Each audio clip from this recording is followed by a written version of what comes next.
Question number 8 যেটা বলা আছে সেটা sine theta equals to sine alpha, তাহলে পরে এই চারটা অপশনের মধ্যে কোনটা ঠিক। তো এটা এসেছিল হচ্ছে কর্ণাটকা সিইটি এক্সাম 2014 সালে। তো এখানে ফার্স্ট সেকেন্ড থার্ড ফোর্থ চারটা অপশনেই বেসিক্যালি দুটো অ্যাঙ্গেলকে নিয়ে ডিসকাস করেছে। সেটা হচ্ছে theta plus alpha divided by 2 আর একটা হচ্ছে theta minus alpha divided by 2। তো আমাদেরকে বুঝতে হবে যে গিভেন যে ইকুয়েশন সেই ইকুয়েশন থেকে এই দুটো অ্যাঙ্গেল কি করে আসবে এবং সেই দুটো অ্যাঙ্গেল এলে পরে তাদের মিনিংটা কি হবে। তো আমরা কি করছি, first of all sine equation লিখি, sine theta equal to sine alpha, sine theta is equal to sine alpha.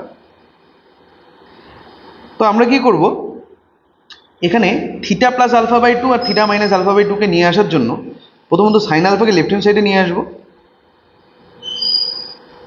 তারপরে এর উপর সাইন সি মাইনাস সাইন ডির ফর্মুলাটা অ্যাপ্লাই করব। তো সাইন সি মাইনাস সাইন ডির ফর্মুলা হচ্ছে 2 cos C plus D by 2 into sine C minus D by 2 is equals to 0। তার মানে এখানে দুটো পসিবিলিটি আছে, এক cos theta plus alpha by 2 এটা ইকুয়াল টু 0, অর আরেকটা পসিবিলিটি হচ্ছে sine theta minus alpha by 2 এটা ইকুয়াল টু 0। তো যদি cos theta minus alpha by 2 sorry theta plus alpha by 2 এটা যদি 0 হয়, তো আমরা তো জানি যে cos থিটা ইকুয়ালস টু 0। তার মানে কখন এটা পসিবল, যখন পাই বাই টুর কোনো মাল্টিপল হবে, পাই বাই টুর কোনো অড মাল্টিপল হবে। ঠিক আছে, পাই বাই টুর প্রত্যেকটা অড মাল্টিপলে ভেবে দেখা যাক যে এখানে চারটা দুটো লাইন আছে এবং চারটা কোয়াড্রেন্ট আছে। এই দুটো লাইন টোটাল 0 টু 2 পাইয়ের মধ্যে অনেকগুলো অ্যাঙ্গেল তৈরি করেছে, যার মধ্যে আমরা জানি যে পাই বাই 2 আর 3 পাই বাই 2 এই দুটো অ্যাঙ্গেলে কিন্তু কস কি হয়, এই লাইনেও কস 0 হয়, কস থিটা ইকুয়াল টু 0 হয়, আর এই লাইনেও কস থিটা ইকুয়াল টু 0 হয়, দুটো ক্ষেত্রে কস থিটা ইকুয়াল টু 0। তো pi by 2 basically odd multiple. এরপরে যখন রিটার্ন করবে আরও যদি আমি অ্যাঙ্গেলটাকে অ্যান্টি ক্লকওয়াইজ সেন্সে যদি আরও মুভমেন্ট করতে থাকি, তাহলে পরে এই পাই বাই 2 হয়ে যাবে 5 পাই বাই 2। ঠিক আছে, এইভাবে আরও লার্জার ট্রিগোনোমেট্রিক অ্যাঙ্গেল পেতে পারবো আমরা। কিন্তু আমি দেখতে পাচ্ছি যে এই লাইন বরাবর কসটা 0 হয়, থ্রু দিস লাইন কজের ভ্যালু হচ্ছে 0। সো এই লাইন বরাবর যেহেতু কজের ভ্যালুটা 0, এই লাইনটা বেসিক্যালি পাই বাই 2 অড মাল্টিপলদের লাইন।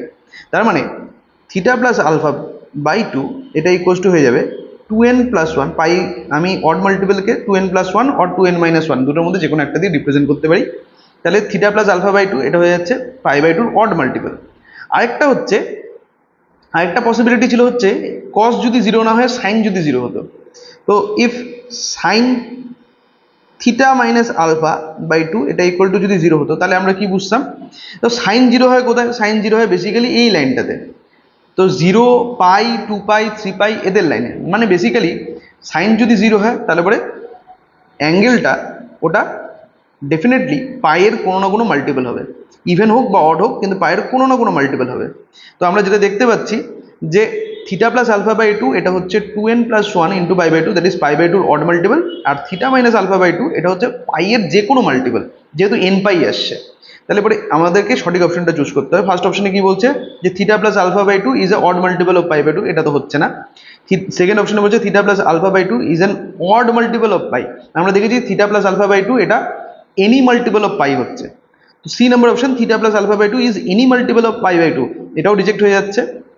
লাস্ট অপশন সেটা হচ্ছে যে এবার দেখিনি, ও আমি একটু ভুল বলছিলাম, sorry, theta minus alpha by 2 এটা হচ্ছে n pi, that is theta minus alpha by 2 এটা হচ্ছে any multiple of pi, theta minus alpha by 2 is any multiple of pi. তাহলে এই নম্বর অপশনটি হচ্ছে, ঠিক আছে, theta minus alpha by 2 is any multiple of pi.